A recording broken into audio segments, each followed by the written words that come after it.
Welcome to the Mad Painter Show. Okay, I have a question.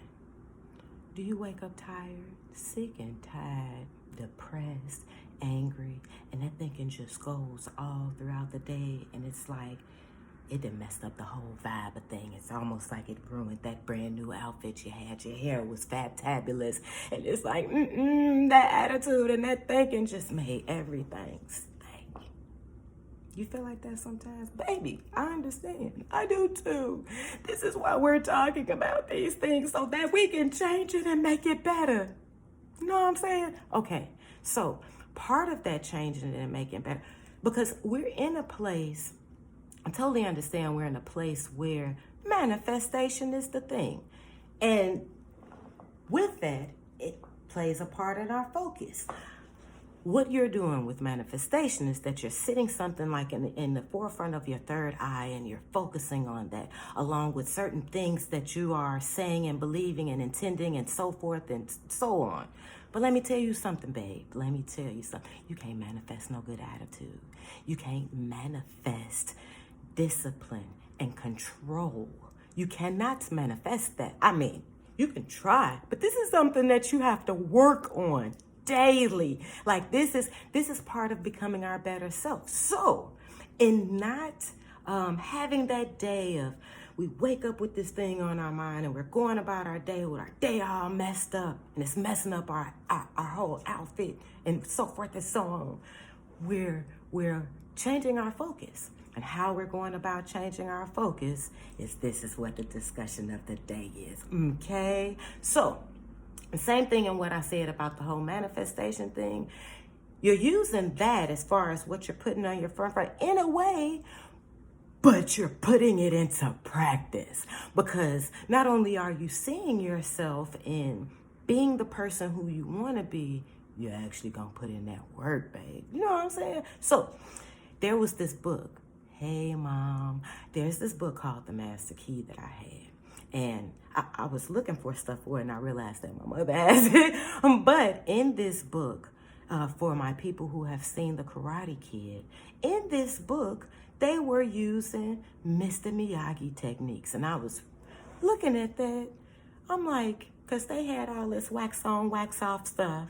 And, you know, Daniel thought that it was one of them things like, man, this man got me cleaning up everything. But Mr. Miyagi was trying to teach that young grasshopper that this is purposeful. I don't just have you cleaning this wall and scrubbing down my floor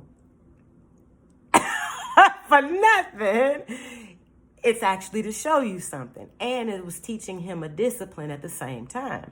So in this Master Key thing, they were explaining things about how the mind operates, stuff of habits and stuff of how our mind can be used greater than what we think it can be used for. So they had all of these grasshopper-like techniques up in there to practice. And help me realize something. So one of the techniques were you would put like a dot on a piece of paper and put it on the wall and stare at it for a period of time. And I think they had you doing something else with it. And what helped me realize was if you were willing to do it, baby, that's step number one. Because in going through a process of WTF, because I understood what Daniel was feeling like, because I was also at the place of, hold on, okay, I got my Mr. Miyagi moment. I understand what's happening here. But when I was at the Daniel spot, I'm looking at this like, what the heck? But I understood why I was reading the book. So it's like, okay, this has something to do with my focus. So once it's the willingness, once I did the paper thing, sat on the wall, and it was like, hold on. It's a different with the willingness of doing it. Because you go through this process and you have this talk in your mind. Like, what is this? Why am I doing this? Learn to stop that thinking. We have to be willing to. We're new. If we're new in something, but we're willing to learn it, we have to stop that thinking and being willing to start from the bottom and being willing to work our way up. Because if you're not willing to do the small things, you won't be granted with the big things. So it's a scripture. When you're faithful in little things, you'll be given bigger things.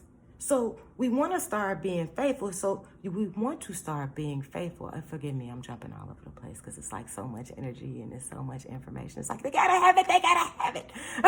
But we have to be faithful in doing the little things, because in focusing and in valuing the little things that we're doing, it's gonna help us get bigger. It's gonna help us do better. It's gonna help us have more. So in the willingness is one part, into, okay, I will do this. Then the second part is get your butt up and do it.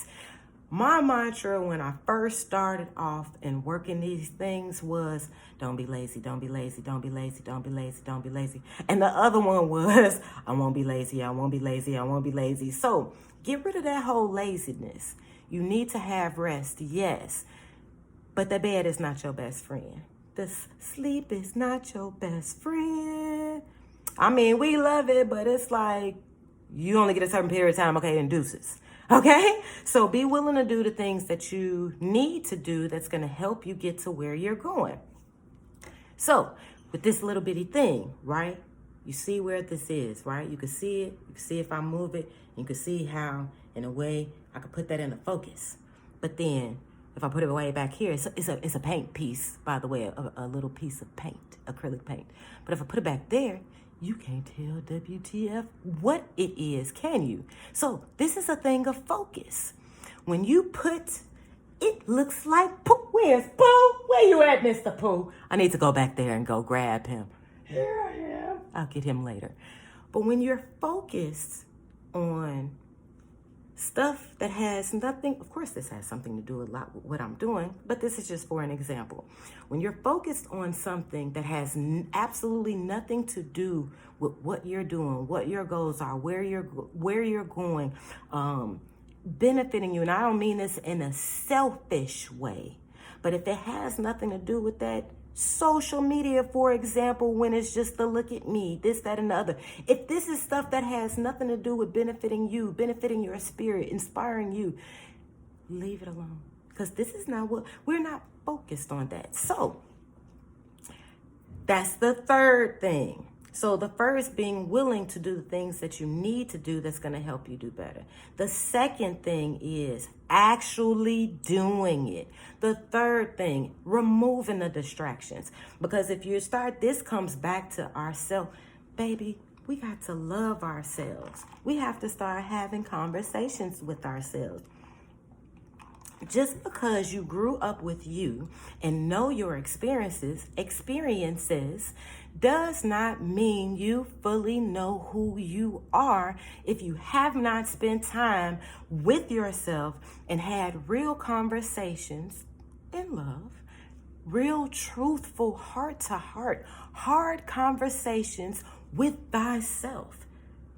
Because if you haven't, then you really don't know you. I don't care how old you are. I don't care how long you've been living with you and you feel how much you. Yes, you may know your desires, things that you lust after, things that you want to spend money on, and so forth and so on. But do you know you? Like, for real. Like, this is all about knowing the triggers, and I digress, forgive me. But you need to know you. So in part of that, knowing you and having these real conversations with yourself, you better understand what's a distraction. You better understand what you have to say no to, what you need to avoid. You don't have to look at everything. You don't have to say something about everything. Your opinion don't mean poo stank, especially when it ain't nothing to do with where you're going, what you're doing, and this. And if it's not building upon something, helping someone else, a seed of encouragement, and this one, because now we're working on our best self. It's not, in considering abundance, this is all playing a part of abundance, not lack, not regret. So we're working on the positive aspect. So another thing is spend time with you, your ideas. Find out what it is that you can be doing. Unless you just want to live the 9 to 5 and you love your 9 to 5 so much and you feel like that's what you want to do, by all means, do what you feel is best for you, but don't live in that comfort. Find out where your creative self is. I'm a painter. That doesn't necessarily mean that your creative self has to have anything to do with art. It can be cooking. It can be nature. It can be whatever. Find where your creative niche is. Is that the word? Niche? Whatever it is. Find out where your creative self is and get in touch with that creative self.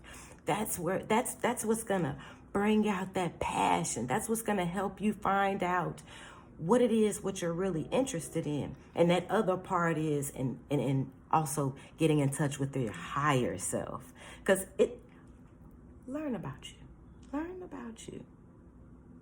And in my perspective, the best way in learning about you is finding out about the creator. We are creators. Who created us? Let's find out about the creator and what they have to offer. What they have to offer us. Because, that the one who's faithful to manage their little things will be given much. This is from Luke 16:10. It's the word of God. This is a word of abundance. It's another part to that, but you can read that yourself. But right now we're talking about abundance. So be willing to do the things because this is what's going to help on the focus. Be willing to do the things that you need to do that needs to be done. To actually do it. Actually do the stuff. Whether you need to research, implement the stuff that you research, whatever it is, take that step out on faith. 3, minimize them distractions. Get to know who it is that you are and the stuff that distracts you and learn how to stay away from those things. 4, I think I had a 4. And it's coming back to spending time with you, learning who your creative self is. Because you can still do these things whether you have a 9 to 5, a 10, 12-hour job, whatever. You have to do not let social media and the outside world take all of you. Get to know you and spend time with you, because that's the real self-care. And knowing what the self needs and the care for that baby. Have a great day, guys, and please practice these things. We are working on our better selves, okay?